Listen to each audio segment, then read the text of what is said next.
ഇരുളിൽ നിന്ന് വെളിച്ചത്തിലേക്കും അജ്ഞതയിൽ നിന്ന് ജ്ഞാനത്തിലേക്കും വഴിനടത്തുന്ന പുണ്യരാവ് മഹാശിവരാത്രി. പ്രപഞ്ചനാഥനായ പരമേശ്വരന്റെ അനുഗ്രഹം തേടി ലോകമെമ്പാടുമുള്ള ഭക്തലക്ഷങ്ങൾ ഉറക്കമിളച്ച് പ്രാർത്ഥിക്കുന്ന ധന്യനിമിഷങ്ങൾ. ഇന്ന് നമ്മൾ ശിവരാത്രിയുടെ മഹത്വത്തെയും ഐതിഹ്യങ്ങളെയും കുറിച്ചാണ് സംസാരിക്കുന്നത്. ശിവരാത്രിയെക്കുറിച്ച് നിരവധി ഐതിഹ്യങ്ങളുണ്ട്. അതിൽ ഏറ്റവും പ്രധാനം പാലാഴി മദനമാണ്. ദേവാസുരന്മാർ അമൃതിനായി പാലാഴി കടഞ്ഞപ്പോൾ ഉയർന്നുവന്ന കാളകൂടം എന്ന മാരകവിഷത്തിൽ നിന്ന് ലോകത്തെ രക്ഷിക്കാൻ മഹാദേവൻ അത് പാനം ചെയ്തു.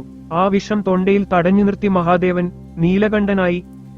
ആ രാത്രിയിൽ ഭഗവാൻ ഉറക്കമിളച്ച് കാവലിരുന്നതിന്റെ ഓർമ്മ പുതുക്കലാണ് ശിവരാത്രി എന്നാണ് വിശ്വാസം. ശിവപ്രീതിക്കായി വിശ്വാസികൾ അനുഷ്ഠിക്കുന്ന ഏറ്റവും പ്രധാനപ്പെട്ട വ്രതമാണിത്. കൂവളത്തില അർപ്പിച്ചുകൊണ്ടുള്ള പൂജകളും ഓം നമഃ ശിവായ മന്ത്രജപവും ഈ ദിനത്തെ പവിത്രമാക്കുന്നു. പഞ്ചാക്ഷരി മന്ത്രം ജപിച്ചുകൊണ്ട് രാത്രിയിലെ 4 യാമങ്ങളിലും നടത്തുന്ന പൂജകളിൽ പങ്കെടുക്കുന്നത് സകല പാപദോഷങ്ങളും അകറ്റുമെന്നാണ് വിശ്വാസം. മനസ്സിനെ ശുദ്ധീകരിച്ച് ഈശ്വരനിലേക്ക് അടുക്കാനുള്ള ഒരു അവസരം കൂടിയാണിത്. കേരളത്തിൽ ശിവരാത്രി ആഘോഷങ്ങൾക്ക് വലിയ പ്രാധാന്യമാണുള്ളത്.